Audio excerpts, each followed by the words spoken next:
نحمده ونصلي على رسوله الكريم. أما بعد، أعوذ بالله من الشيطان الرجيم. بسم الله الرحمن الرحيم. إن الله لا يحب كل مختال فخور. وقال النبي صلى الله عليه وآله وسلم: من تواضع لله رفعه الله ومن تكبر وضعه الله. صدق الله العظيم وصدق رسوله النبي الكريم.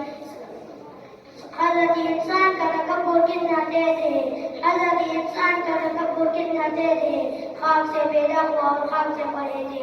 اساتذہ کرام اور میرے معزز مہمان گرامی اور میرے طالب علم ساتھیوں، السلام علیکم ورحمۃ اللہ وبرکاتہ.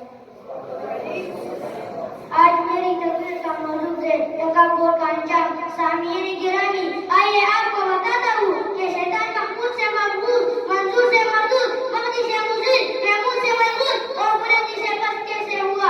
سامعین مکرم، خالق کو مکان آدم علیہ السلام کو بنانے کے بعد فرشتوں کو سجدہ کرنے کا حکم دیا. سجد الملائکۃ کلھم اجمعون، سب کے سب سجدے میں گر پڑے الا ابلیس، مگر ابلیس نے انکار کیا اور کہنے لگا میں آدم علیہ السلام کو کیسے سجدہ کر سکتا ہوں. انا خیر منہ خلقتنی من نار وخلقتہ من طین.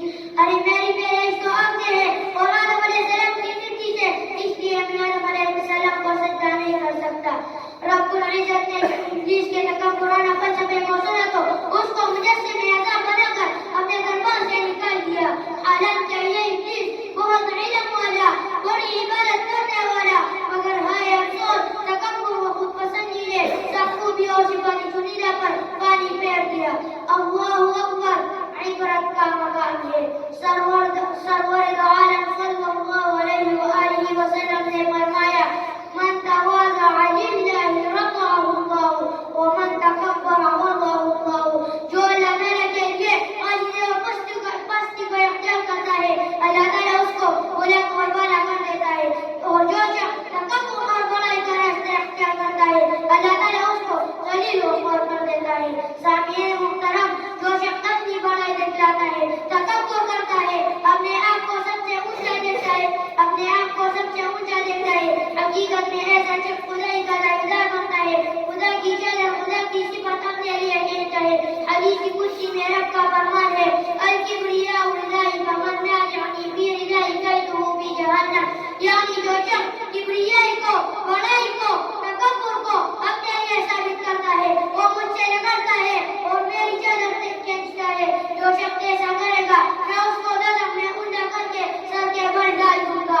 غازیوں کے سردار، غریبوں کے افغان، نبیوں کے سپہ سالار حضرت محمد صلی اللہ علیہ وآلہ وسلم کا ارشاد ہے کہ جس کے دل میں رائی کے دانے کے برابر بھی تکبر ہوگا وہ جنت میں داخل نہیں ہوگا.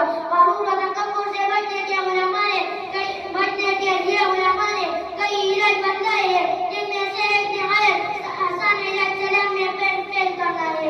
میرے مدنی آقا صلی اللہ علیہ وآلہ وسلم نے فرمایا: الباری بالسلام بریء من الکبر. سلام میں ابتدا کرنے والا کبر سے بری ہوتا ہے. دعا ہے کہ اللہ تعالی ہم سب کو تکبر جیسی خطرناک اور مہلک بیماری سے بچائے. وما علینا الا البلاغ والسلام.